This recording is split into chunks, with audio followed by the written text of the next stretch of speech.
Kaip visada, nuo euro dolerio savaitinio grafiko ir 2 savaitės nebuvo apžvalgos. Taip, praeitą savaitę nebuvo apžvalgos dėl to, kad nebuvo prasmės, tiesiog buvo labai daug naujienų. Ketvirtadienį buvo Centrinio banko posėdžiai, taip, penktadienį bedarbystė, todėl, kada pirmą mėnesio savaitę taip išeina tokia labai daug fundamentų, tai kažkaip techninę apžvalgą ir nėra prasmės daryti, nes visos prognozijos bus, jeigu neatsitiks kažko tai kito ir beprasmiškas darbas. Taip.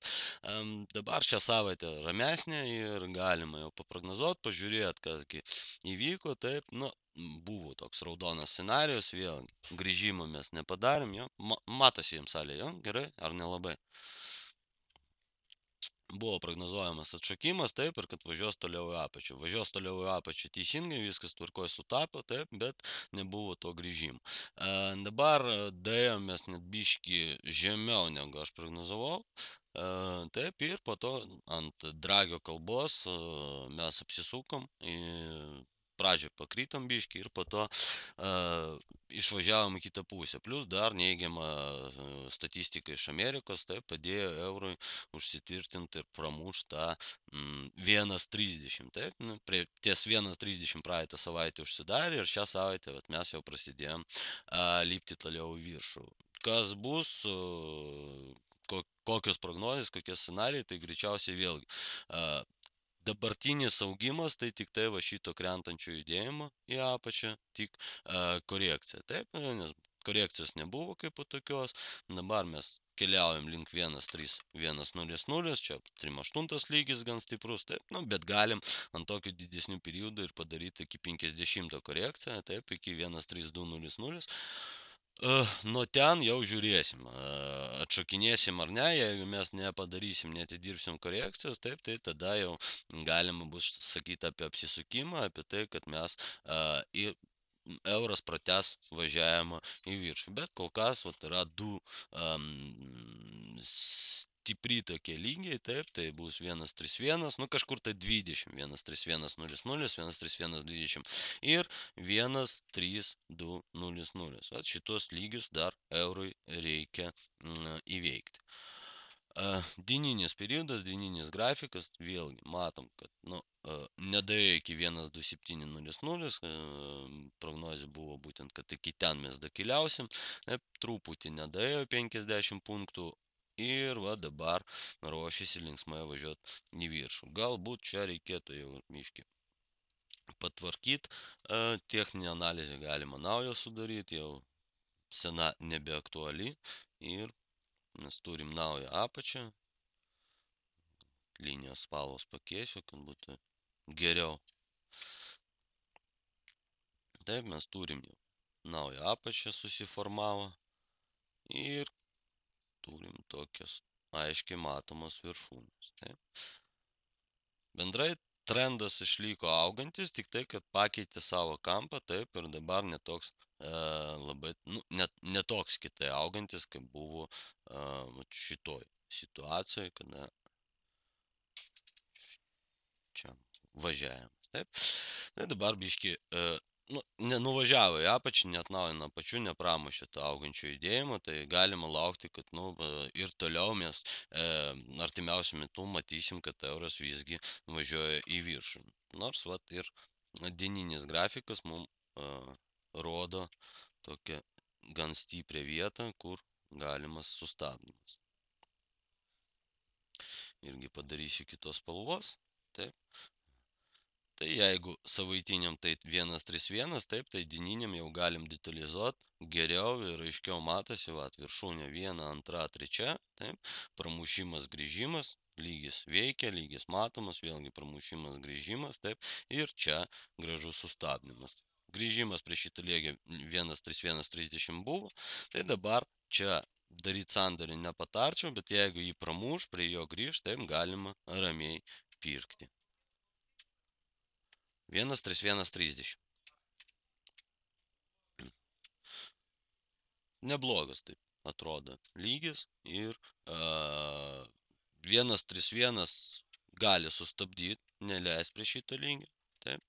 Arba dar iš aiškiai matomų vietų, tai mes dabar stovim prie tos vietos, kur galim atšokti. Taip, jeigu mes dieną užsidarom iš 1.30.40, plius minus 40-50 kažkur tai šitą vietą. Taip, jeigu dieninė žvakė užsidaro aukščiau, tai reiškia mes keliausim dar kokiu 80 punktų į viršų. To galima pasinaudoti be abejo. H4 periodas čia irgi laikas viską patvarkyt, laikas perdaryt. Techninė analizė. Turėjom tokį aišku tranduką irgi 1, 2, 3, 4 atšokimai. Taip, penktadienį įveikėm tą tranduką ant bedarbystės, taip, ir grįžimas ir atšokimas. Ir dabar mes važiuojam po truputį, nestipriai, taip, į viršų.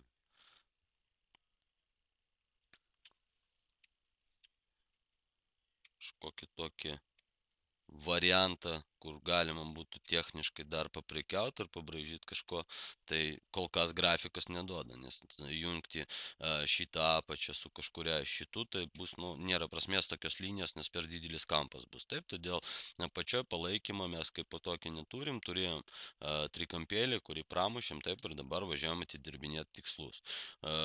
Galutinis mūsų toks tikslas pagal šitą trikampėlį, tai 3.1.50. 3.1.50, tai va iki kur turi atidirbti tas trikampis, bet jau galima sakyti, kad savo pirminius tokius konservatoriškus tikslus atidirba tas trikampis. Taip, dabar eis, jau jeigu agresoriai agresyviai nusiteikia pirkėjai stums toliau eurą, tai stums, bet dar kartą gali pagrįžti prie 2.970 kažkur tai, ir tai irgi gan stipri vieta ir leis dar tiem, kas nespėjo užsipirkti eurų, leis sudalyvauti šitam judėjime. Tai 1.2.970, 5 galbūt gerą vietą padaryti pirkimą. Valandinis periodas, va, matom, kaip gan agresyviai taip juda ir, neduodam padaryti čia kažkokių linijų, kad toliau paprognozuot, kas bus, taip, grinai išlieka jau visos linijos iš praeities, tai jau, kad paprognozuot kažką rimtesnį, reikia eiti praeitį, analizuot grafiką praeitį. Arba jeigu trumpalaikiai jau žiūrėt, taip, tai galima tokį jau ir braižyti pagal apačios palaikymą ir čia bus toks jau prasidedantis jo augantis trandukas. Selo nepatarčiau kol kas, nes, tai yra ne euro judėjimas, tai yra visur per visas valiutas dolerio kritimas, taip, ir kol kas gan agresyviai krenta, todėl kažkur tai ilgalaikių selų nematau, o trumpalaikių selus jo be abejo visur galima surasti. Vienas iš tokių trumpalaikių selų, taip, jeigu su eurų žiūrėt, pagal dabartinės viršūnės, tai gali būti kažkur tai 1.31.00, 1.30.90, tikslas apie 40 punktų, 40-50, bet čia jau gaunasi prieš trendą sandoris, tai gan rizikingas. Arba laukti, kol įvyks pramušimas vėlgi į apačią 1.3030, tada grįžimas ir galima jau parduoti su didesniu linksmesniu tikslu. Taip, vieta čia yra irgi gan tokia aiškiai matoma vieta, 1.2940, prie jos dar grįžimo nebuvo. Taip, todėl jeigu pagrįž, tai čia bus lygis plus trendinė linija, pasipriešimas pramuštas, taip, bet vieną kartą nuo jos atšokom, bet atrodo, kad čia dar plus lygis, prie kurio grįžimo nebuvo, irgi galima paprekiauti. Geriausia, ką tokiuose situacijose reikia daryti, tai tempti Fibonacci skaičius lygius, jo, ir gaudyti korekciją. Matom, čia gražiai buvo 23 lygis atidirbęs, taip, čia labai tvarkingai irgi sugrįžo prie 23 lygio ir šitoj situacijai jau iki 23 kol kas nedaėjo. Jeigu atnaujins judėjimą, tai atnaujins, toliau tempiam FIBA, jeigu neatnaujins, tai aš patarčiau jau laukti prie 3.8. Kaip tik pas mus sutampa. Čia 3.8 lygis plus lygis aiškiai matomas plus mediana. Na ir M15 periodas, M15 jau galima aiškesnį tokį trendą surast, aiškesnį trendą padaryti, čia ir apačios yra, jau palaikymas yra 1, 2, 3 taškai, taip, ir aiškiai matomas viršūnės egzistuoja pas mus. Čia tik tai 2 taškai kol kas, taip, bet vat, ateis padarys trečią tašką ir irgi galima čia po trečio taško jo traktuot šitą liniją kaip pasipriešinimą ir nuo jo prekiauti. Taip, tai apačioj palaikymas, viršui pasipriešinimą turim. Galim nuo šitų linijų ramiai prekiauti. Einam į svarą dolerį, savaitinis grafikas, taip, ir buvo scenarijos prognozė, kad mes nuo lygio 5,250 atšoksim ir atkartosim dar 4,9, jo, bet matom, jeigu nematot arba nežinot, kad labai kietai ir tvirtai sustabdė 1,500. Nedavė nuvažiuoti į apačią, tai, tik tai atšoko 200 punktų, ne 300 punktų, taip, nedavė atidirbti iki galo korekcijai ir dabar pramušė tą 1,52, 40, 50, taip, ir ruošiasi svaras važiuoti toliau į viršų. Šiaip, scenarijus praktiškai įvykdytas, tik tai, kad, nedaėjo iki galutinai iki tos 1,4900. Taip, kryptis buvo teisingai nurodyta, viskas tvarkoja, bet aišku, kas darė pagal šitą prognozę grinai sandoris, to nelengviau. Taip, vietoj 200 punktų pagauti nulį arba minusą irgi nemalonu. Na. Dabar laukiu, kad bus gilesnė korekcija ir čia du variantai. Arba iki 5,490, 5,500, arba aplamai svaras nuėjęs link 5,670. Kažkur tai. Du variantai, dvi korekcijas galimas. Taip.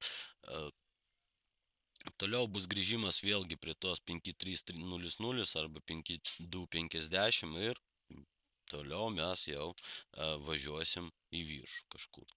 Tai vat pagal mane svaras tą jau didelį savo kritimą baisų baigė ir dabar kovo balandį jisai arba pabiški auks, arba stovės kažkur tai flaitiniam diapazone, taip, nejudės nei į viršų, nei į apačią, bet atidėtas orderis čia prie 4,9 stovi ir laukia vėlgi savo valandos, taip, anksčiau ar vėliau, laukia, kad svaras čia sugrįš ir bus gera vieta nusipirkti.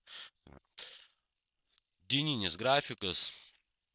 Dieniniam grafike yra labai tokia struktūra arba formacija panaši ir galva ir pečius.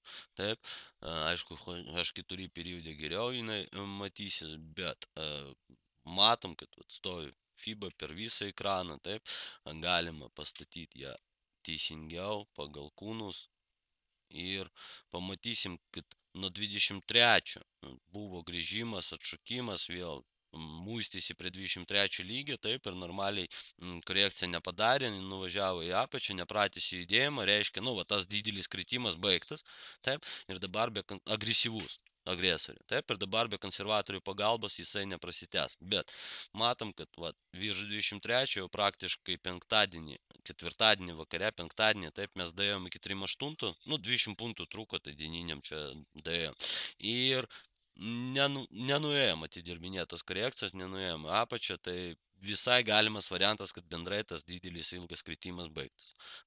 Ir svaras dabar galvos, ką daryti ir jau priklausomai nuo fundamentalių naujienų darys kažkokį savo ten naują kryptį, naują tendenciją. Taip? Kas iš fundamentalių naujienų, labai toks džiugintis dar kol kas vis dar variantas, kad monetarinės politikos komitetas nepakeitė savo stimuliavimo programos ir nepakeitė palūkanų normas, tai yra tokia palaikančia naujiena svarui. Taip. Toliau visa makrostatistika kol kas negatyvi, tai iš kitų fundamentalių pusių nėra makrostatistikos teigiamas, bet reikia dabar balandžio mėnesį turėtų būti ataskaitas už pirmą ketvirtį finansinį, taip, tai žiūrėsim, kokias ataskaitas bus. Galbūt galbūt ten pasitaisys kažkaip situacija. Va. E, Laukiu, kad pagal dieninį mes ateisim iki 50 lygio ir čia kažkokį, nu, biški žemiau, jeigu taip atkreip dėmesį, tai vat vieta kažkur, tai va šita 5,480 ir nuo čia mes padarysim tokį gilesnį korekciją, gilesnį atšokimą, kokį 200 punktų. Bet kol kas selo nepatariu, pats selo neieškau, pats laukiu geros vietos bajui, pirkimui ir vakar tik tai sustabdė nuo pirkimo tai, kad naktį turėjo šnekėti Bernankė, todėl nepirkau. O šiaip, nu, vieta buvo labai gera, graži, 5,240 padarė gražų grįžimą, taip, prie šitos vietos. Na, nu, svaras jisai toks, dar gali porą kartų sugrįžti prie gerų vietų ir duoti progą padalyvauti šitam augime. Kodėl augimas? Nes va, kažkada jau seniai prognozavom, taip, prieš 2 savaitės prognozavom šitą galvą ir pečius. Galva ir pečiai susiformavo, tik tai, kad pas mus gavosi biški ilgesnė antroji petys, taip, ir biški reikėtų pakoreguoti kaklo liniją. Įvyko pramušimas kaklo linijos, taip, tai dirbo čia 90 punktų, nors tikslas praktiškai apie 380 punktų tikslas, taip, dabar tai vyko grįžimas. Na ir dabar didelis klausimas. Važiuosim mes į viršų, nevažiuosim. Šiaip svaras mėgėjas techniniai atidirbinėt figūros, jisai dažniausiai atidirba. Sakysim, iš 10 figūrų 8 atidirba. Šita figūra bus atidirbta ar ne, nu, man tai jau nepatinka, kad jisai šiandien neišvažiavo čia į viršų. Va. Todėl antrą kartą nepatarčiau pirkti nuo 5,250. Jeigu ir pirkti, jeigu ir žiūrėti kažkokį tokį sandorį ilgalaikį, taip, tai galima patart vietą 5,170, 5,180. Kažkur tai šitoj vietoj galima pabandyti užpirkti svarą. Taip, stopas turėtų stovėti už 5,150. Didesnio nereikia. 10 punktų už 5,150 turėtų užtekti, nes jeigu pramuš, tai važiuos toliau, nu, jau darys krentančią tendenciją. Taip. Signalas šitam pirkimui, na, 2 taškai, aiškiai matomi, taip, 2 apačius. Kažkur tai, nu, priklausoma, aišku, kada ateis, bet, vat, neprognozuoju, kad dabar skubi šiandien, taip, tai kažkur tai, jeigu ateis link savaitės pabaigos, kažkur tai va šitoj vietoj ir galima bus čia sudalyvauti, taip. Tai kažkaip taip. Arba galima aukščiau padalyvauti. Tai kažkur tai 5,220, bet, nu, čia rizikingesnė vieta, žinokit. 5,2 negu 5,1 ten 80, 70. Valandinis periodas irgi kažko iš techninės pusės kažką tai surast gan sunku, nes, nu, labai staigus judėjimai praeitą savaitę buvo ir visos linijos kaip tokios jau sugadintos, korekcijos atidirbtos, taip. Naujo apačių kol kas nesusiformavo, nu, nebent šitas paskutinės 3 apačius traktuot kaip kažkokį naują palaikymą. Bet čia geriausias variantas vėlgi irgi Fibonacci. Turim nuo apačios gerą gražų judėjimą, taip. Grįžimas prie 23, judėjimas atnaujintas, vėl čia matom net iki 23 nedėjo, taip, toliau žiūrim. 23 sustoja neatšoko, 3,8, gražiai iki 23 ir net aukščiau. Atšoko, atidirba, taip, ir dabar vėlgi muistasi prie 23. Už valandos atsidarys amerikiečiai, taip, ir bus matyti. Ką jie nuspręs? Pratęsti judėjimą toliau į viršų arba jau grįžinėti. Bet dar visai nebloga vieta trumpalaikim tokiam sudalyvavimui, jo 5,200, 50 lygis su profitu iki 3,8 lygio. Tai profitas iki 3,8, stop lossas už 1 lygio ir visai nebloga vietelė. Kažkokio tokio panašaus variantas. Arba, nu, čia jau labai rizikinga vieta, sell nuo 5,350, stopas 200 punktų, taip, užtat profitas, nu, galimas toks galingas iki apačios. Bet rizikinga, nes prieš visus, prieš judėjimas į viršų dar nesugadintas, tik tai buvo gili korekcija, taip, bet dar gali prasitęsti judėjimas. Todėl sell čia labai jau rizikingiam asmenim aš nedarysiu, nors labai rizikingas. Važiuojam toliau. M15 periodas.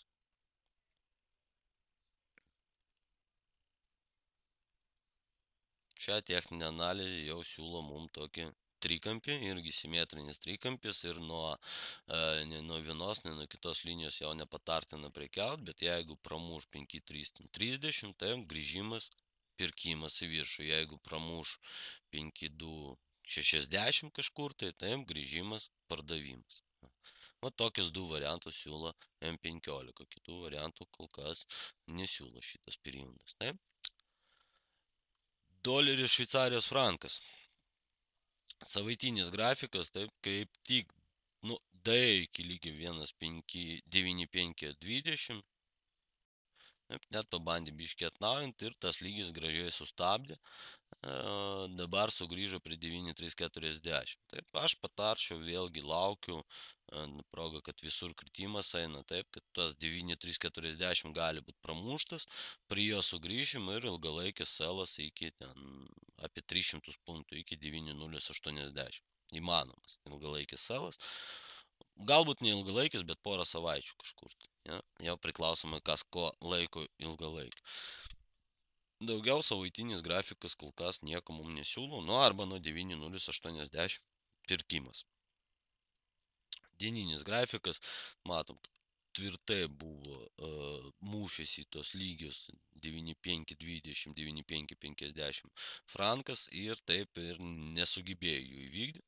Taip dabar gražiai atšakinėja ir keliauja link dieninės pramuštos trendinės linijos. Tai va čia dieninį galima trumpalaikį tokį pirkimuką suprognozuoti, 9.250-60 kažkur tai pirkimas, taip, stop lossas bus apie 70 punktų, tai profitas apie 100 punktų.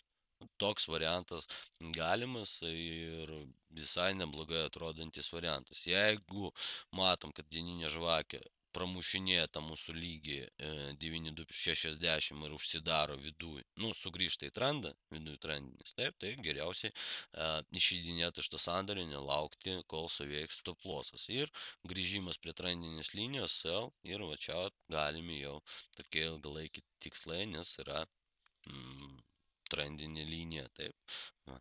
Bendrai gausis, kad jinai suformuos vidinę trendinę liniją ir mes turėsim ilgalaikį tokį krentantį trendą. H4 periodas, augantis trikampis, standartiškai dažniausiai pramušamas į viršų, bet čia pramušimo neįvyko į viršų, įvyko į apačią, tikslus atidirbo, taip, ir dabar didelis klausimas, ką darys. Bet prie šito augančio trendų, augančio trikampio trendinės linijos, taip, grįžimo nebuvo, galima šitą užskaityti kaip prie spigliukų linijos grįžimas, bet prie pagrindinės linijos, taip, grįžimo nebuvo. Gal pakoreguosim, atkreipim dėmesį į naujas apačias ir pažiūrėsim.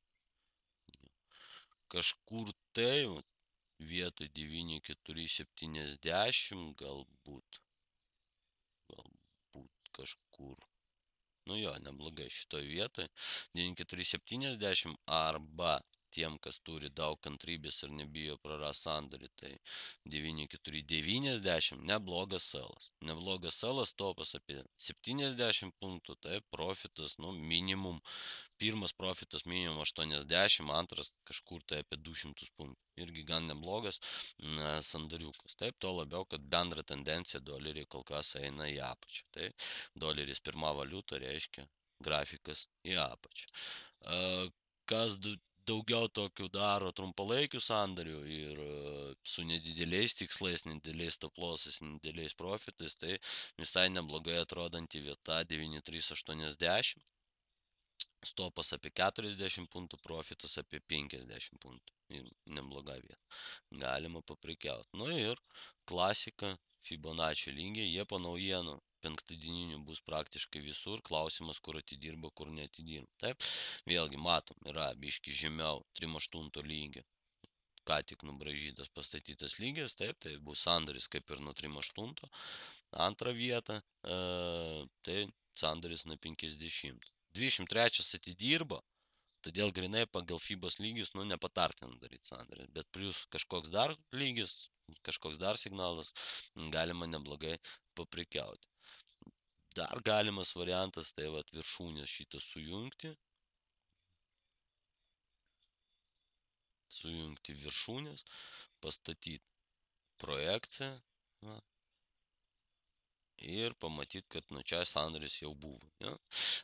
Pramušė, grįžo ir paliko gražų spyglį, išvažiavo į apačią, bet antras grįžimas irgi turim lygį ir antras grįžimas gali laisvai suveikti. Jeigu nesuveikia, grįžta į kanalą, grįžimas prie linijos, taip, klaus ir perkam iki kanalo viršų. O čia linijų susikirtimas 9470. Vat šitoj vietoje jau galima ilgalaikį kažkokį sandorį įdinėti. Pagal trendą tvarkingai yra gausybė signalų, taip, ir jeigu 11, čia bus pas mus ketvirtadienis, ja? Balandžio 11 dieną. Man atrodo, ketvirtadienis, jo. Tai vat, jeigu ketvirtadienį ateina, viskas labai gerai.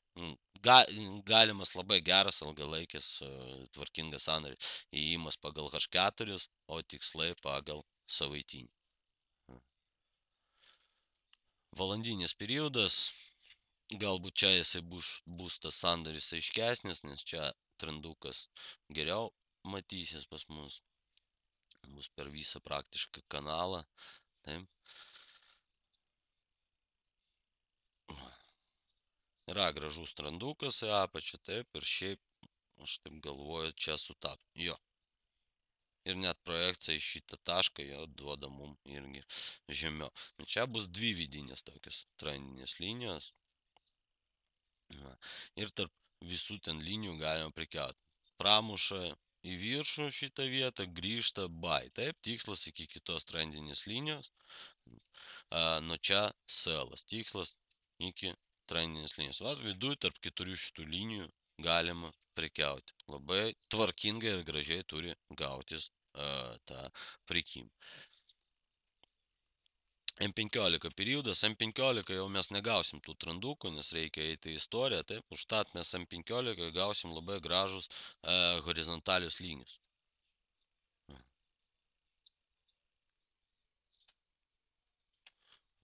Frankas, kaip ir doleris jena, doleris frankas, jie labai mėgėja tarp tų horizontalinių lygių vaikščių.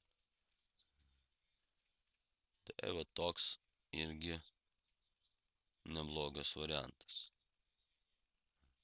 Vėlgi, kai prekiaut ateina prie lygio pirmą kartą sandoris ten sell, pavyzdžiui. Jo, jeigu pramuša grįžta, sandorį uždarom ir darom sandorį į priešingą pusę iki kito lygio. Stop lossas visada už kito lygio turi stovėti.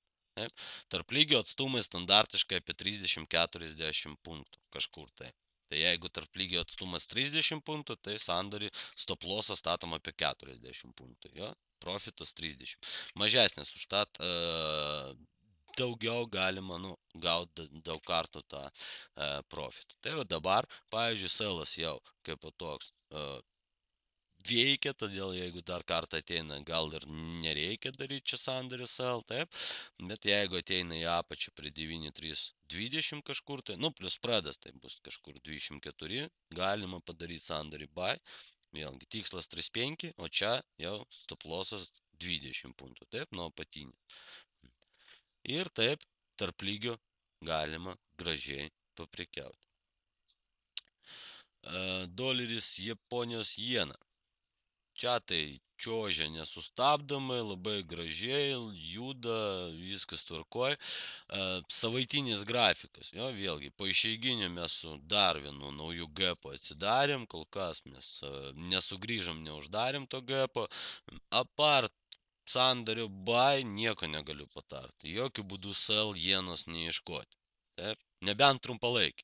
Ilgalaikio selo tikrai neieškoti. Trumpalaikis tai apie 50-60 punktų nedaugiau. Bet ant tokių judėjimų, kai išėjai, jena juda grinai ant fundamento. Taip, grinai ant negatyvių fundamentalių naujienų. Tai jena krenta, jeigu ką. Doleris auga, vienintelė valiutinė para, kur doleris auga, tai doleris jena, Japonijos jena. Nes jena stipriai krenta, labai smarkiai krenta, tam yra keletą faktorių, galbūt apie juos atskirą apžvalgą užrašysiu, apie fundamentą, taip, kad, nes tikrai daug negatyvų jien. Va, ir todėl ieškoti sandorį savo kol kas nepatarčiau tikrai.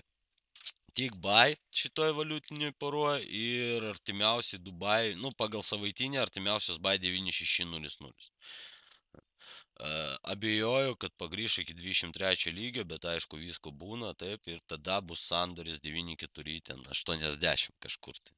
9,4 50 kraštutinis taškas toksai.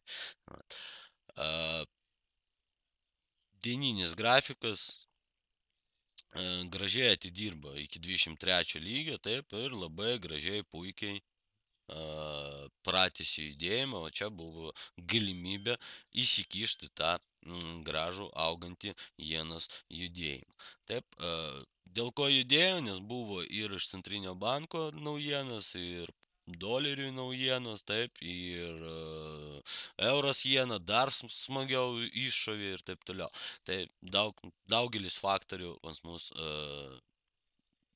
lemia tą judėjimą į viršų. Dabar vat, matom, kad ir 9,483 valandinis periodas, bet yra labai stiprus, galingas lygis čia. Taip, kur buvo sustabdymas, muistimas ir taip toliau, tai bus 9,650. Yra GEPO linija ir labai daug kas daro nuo GEPO, nuo to atitraukimo tarp žvakių. Taip, GEPas tai va šitas šuolis, šitas skylė tarp žvakių atidarimo, uždarimo. Taip, čia žvakė užsidarė ir penktadienį, o pirmadienį šitoje vietoje atsidarė. Tai buvo šuolis toks apie 100 punktų. Todėl nepatartina palikinėti sandorį išeiginių. Taip, nes per šitą šuolį net brokeris negali uždaryti sandorį, nes kainos tiesiog nėra ir viską. Brokeris neturi galimybės. Na, jeigu jūs pliusuoja tik ten 20 punktų, tai galit penktadienį neuždaryti plus 20, o pirmadienį gauti minus 80 arba daugiau net būna. Taip. Maksimalų gapą, kuriuo įsimatęs, tai su svaru doleriu, jei neklystu, 170 punktų. Bet būna ir gali būti ir didesni. Tai logika labai paprasta. Ką? Euros doleris buvo neseniai visai po Kipro gan smagus, jo 150 punktų gapas ir taip toliau. Taip, žinau net vieną traderį iš kliento, kuris netyčia pliusą ten gavo. Va, tai. Bet standartiškai dažniausiai tai būna ne į tą pusę. Būna, aišku, visko būna. Taip, bet, nu, to suprognozuoti neįmanoma, todėl per išeiginės, kad ir nervai būtų ramesni, taip, ir būsina ramesnė jūsų, geriau uždaryti plus 20 prieš išeiginės, o nepalikinėti, nerizikuoti. Ja? Na, va. Tai dieninis grafikas sandorį duoda. Vienas iš tokių sandorių, tai vėlgi grįžimas prie 23 lygio, taip, plus vat, pagal 2 taškus jau aš pabraižiau tokį pradinti palaikymą, tai čia kažkur ir bus galimybė įeiti, jeigu bus toks gilus grįžimas, taip. Antras variantas, tai va, prašom jums projekciją į viršutinį tašką, GEPO uždarimas, kaip tik pirkimas, jo. Stopų didelių nepatariu. Nes arba stopas milžiniškas turi stovėti štuko punktų, jo kažkur tai. Arba geriau ten pastatyti 20-30 punktų, jeigu ten vieta šitą nesuveikia, nu reiškia jau važiuos. Ant tokio didelio judėjimų nėra prasmės statyti didelius stoplos. Va. Važiuojam toliau, H4 periodas. Labai malonu pamatyti tokį dalyką, kai kažkur tai iš seniau buvo pagal 2 viršūnės pastatyta linija, taip, ir jinai labai gražiai veikia, taip, galit surasti prieš 2 ar 3 savaitės, kada čia buvo apžvalga, kada braižiau šitas linijas, jo, nu galbūt čia buvo ir seniau, vasario mėnesį kažkur. Va. Labai gražiai suveikia šitą liniją pas mus balandžio mėnesį. Taip, čia Rūnė jūsų klausimui dėl kaip galima statyti ir prognozuoti atidėtus toliai į priekį. Ja? Va. Vasario mėnesį buvo pabražyta linija.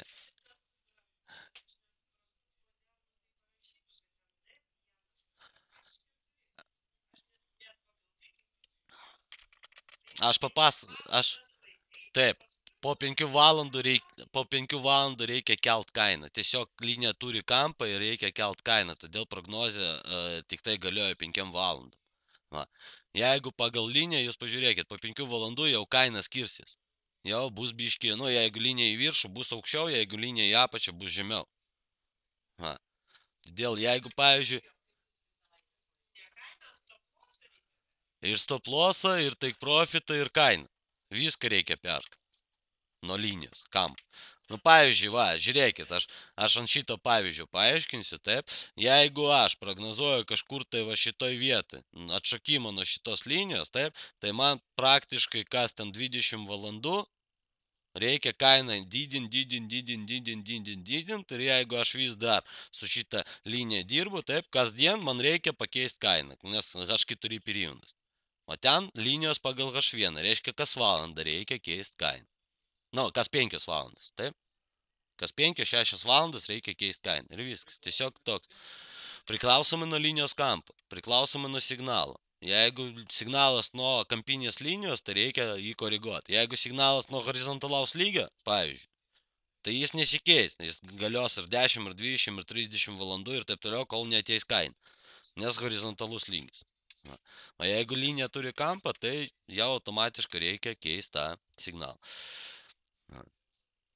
Taip, nu ką, aš keturios perioduose linijos nubražytos iš seniau, praktiškai visos veikia, taip, apart, nu, va šitų apatinių, nes jos buvo pramuštos, va čia, ir ant grįžimų mes nesustoja. Nu, grįžimas buvo ten fundamentalus, vėlgi ant preskonferencijos Centrinio banko, bet nuo to linija netampa geresnė, taip, pramušė ir pramušė. Dabartinė situacija, galbūt šitą irgi reikėtų patrint. Dabartinė situacija, turim naują palaikymą, grįžimas prie šito palaikymo, ten 9.350. Jeigu kada nors bus, taip, tai gera vieta užsipirkti. Ne, nu gali būti, aišku, nu, nebent išeis kažkoks didelis smagus pozityvas japonam, ja?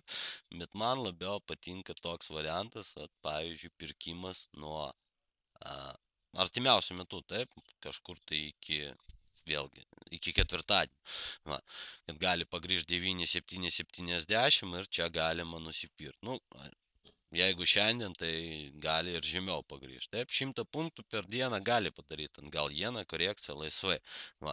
Tai šiandien, rytoj, 9.770, 80 kažkur tai, jo, nu, kas labai konservatyvus, tai prie kūno 9.750, taip, galima daryti sandorį. Stop lossas tokiam sandoriui turėtų būti kažkur tai apie, nu, patartinu už 9.7 pastatyti, 9.695, jo. Bet jeigu negali, to eisim ten į mažesnį periodą, pažiūrėsim, galbūt surasim kokį geresnį vietą.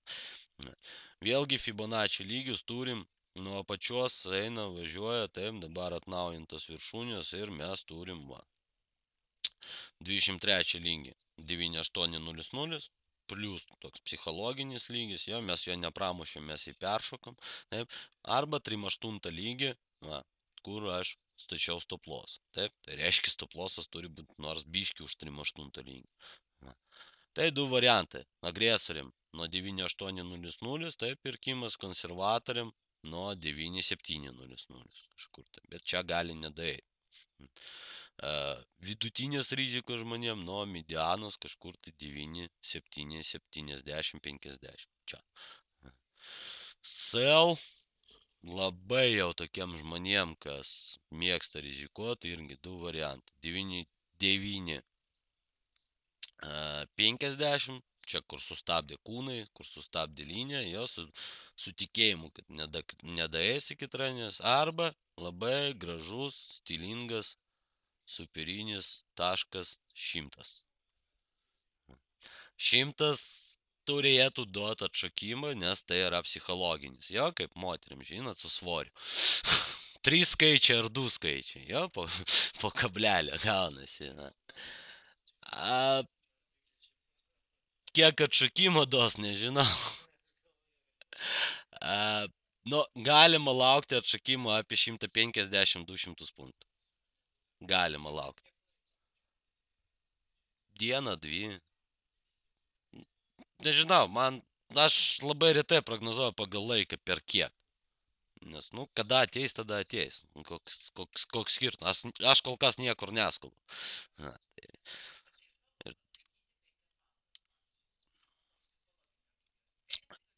e, aš, aš toj pabaigsiu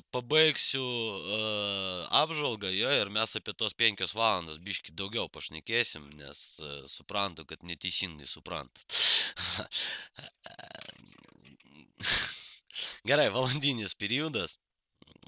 Valandinis periodas, taip vėlgi, visos linijos iš praeities, nu dabar mums reikšmės neturi, neduoda jokios informacijos, nieko, taip, tai vat logika labai paprasta, vienintelis, kas mums gali padėti čia, tai mūsų geras Italijos mokslininkas, taip, 16 amžiaus kažkur, tai ponas Fibonaccis. Taip, 23 atidirbo, 38 nebuvo pramuštas, matom, važiuojam toliau, nei vienos tokios grįžimo ir korekcijos nebuvo, FIBA per visą ekraną, žinokit, nemėgstu per visą ekraną FIBOS, nu, nebent tai dieninis periodas arba savaitinis, todėl visada darau tai. Kur buvo paskutinis toks galingas judėjimas, taip, va, jisai buvo čia ir žiūrim, vėlgi tikrinam FIBA. 38 nepramuštas, taip, važiuojam toliau, sustojam, 38 nepramuštas, čia vėlgi nebuvo, nu, grįžimas čia prie FIBAS buvo, taip, toliau važiuojam ir va, ką mes turim. Dabar mes stojam ties 23 lygį. Ties 23 neatšokinėjom, tai yra, reiškia, šansai didėja, kad mes daeisim iki 38. Taip, nebent amerikonai atsidarys ir sugadins visą tą reikalą, bet aš laukiu, kad mes iki amerikiečių atsirasim čia, kad amerikiečiai galvotų tęs toliau į viršų arba darys korekciją gilesnį. Taip, europiečiai mėgsta tai padaryti. Va. Du variantai vėlgi. Jeigu mes iki kažkur tai 16 valandos netidirbinėjom tos 23 lygio į viršų, taip, tai kažkur po 18 valandos, jeigu mes nekeliausim nei į apačią, nei į viršų, visą laiką prastovėsim, nuo 9.8.20 galima daryti sandorį buy. Taip, 38 lygis, stop lossas 100 punktų, toks nei mažas, nei didelis, jo, take profitas, bet take profit. Take profitas kažkur ten iki birželio mėnesį, ten kažkur. Va. Čia kam daug nereikia, jo, tam užtenka 100, o kaip minimum pirmas take profitas iki 100.00, bet valstybės centrinio banko tikslas užkelti aukščiau tą kainą, todėl aš taip galvoju, kai mes prie 100 priartėsim, biškį atšakimą duosim, kad parodyt, kad lygis veikia, po to ten laukiama biškį mažos įplaukos iš centrinio Japonijos banko. Ja? Nu, šiaip iš traderio pusės, jo, man daugiausiai, gražiausia vieta eina va čia. Prie 50 lygio biškiai aukščiau. Taip, gražiausia vieta, nes yra tokia nuomonė ir tai tikrai taip, kad daugiausiai tą gapą dažniausiai uždaro. Jo, 90 metų iš 100 gapą uždaro. Va. Bet jiena jau mums rodė, kad ne visada jinai uždarinėja gapą. Taip, pavyzdžiui, čia neuždarytas gapas, čia neuždarytas gapas, jo. Tai va, vėlgi, tikėtis, kad čia uždarys, nu, 2 iš eilės čia ar 3 iš eilės gapai buvo neuždaryti su jien. Aš nedariau buy, nes laukiau, kad čia uždarys gapą, jo, jau 1500 punktų. Va. Tai anksčiau ir vėliau uždarys, bet 1500 punktų, nu čia pusmečio reikalas, jo, jeigu dabar viskas apsisuks. Ką? Nu, kaip? Būna? Būna tokių atvejų. Nu, nes čia, kad pirkti iš rankos, pavyzdžiui, čia stopas reikėjo 500 punktų. Tai, nu, neapsimoka.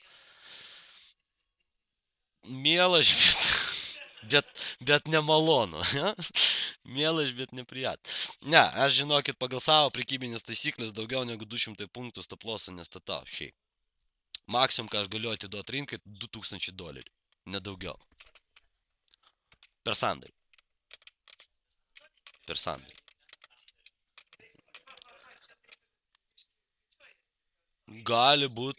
Gali būt 5 sandoriai per dieną, taip, laisvai, bet per sandorį daugiau negu $2000 neduoda.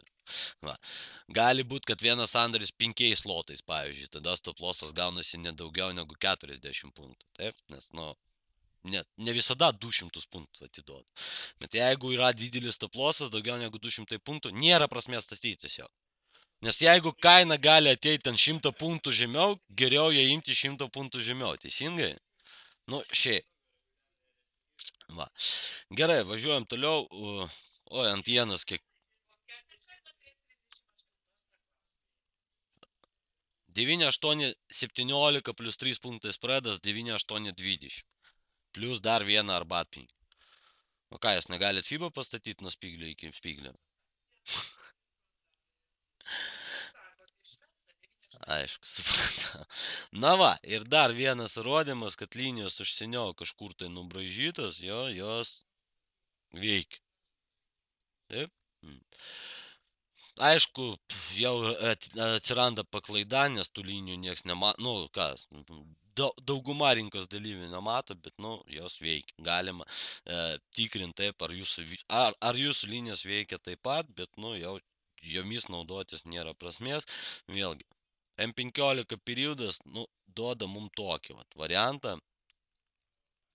Aukščiau gapo, taip, formuoja palaikymą ir vėlgi mes galbūt čia pamatysim kažkokį linksmą pasipriešinimą, nu, kuris dabar mediana, taip, grįžimas jau buvo, tai galima sulaukti pramušimo į viršų ir grįžimas prie šitos medianos ir bai. Tarp kitko, jinai man toks, nu, kampas jos patinka, todėl aš padarysiu iš jos kanaliuko projektą. Na. Dabar neatšokinėju nuo šitos linijos, atšoks, nežinau. Laukiu pramušimo. Nes laukiu irgi, kad, nu, iki 9,8 mes daeis. Pagal šitą trumpalaikį tokį perioduką, jo galima jau padaryti ir tokį krentantį kanaliuką. Va, tai dabar ateis iki pasipriešinimo, taip, ir toliau pratęsim judėjimą į apačią.